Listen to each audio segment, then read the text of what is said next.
អូជាសុំលៀង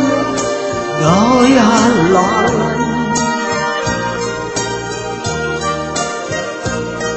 ចិត្តខ្ញុំរៀងរៀបរាល់ថ្ងៃសូមជន់និស្ស័យនឹងអ្នកដរា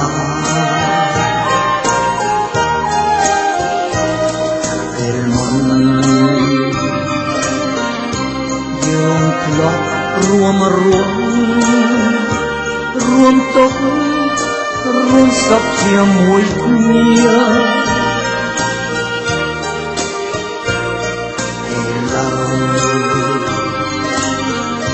ទោះបីយ៉ាងណាខ្ញុំសូមសច្ចាស្មោះត្រង់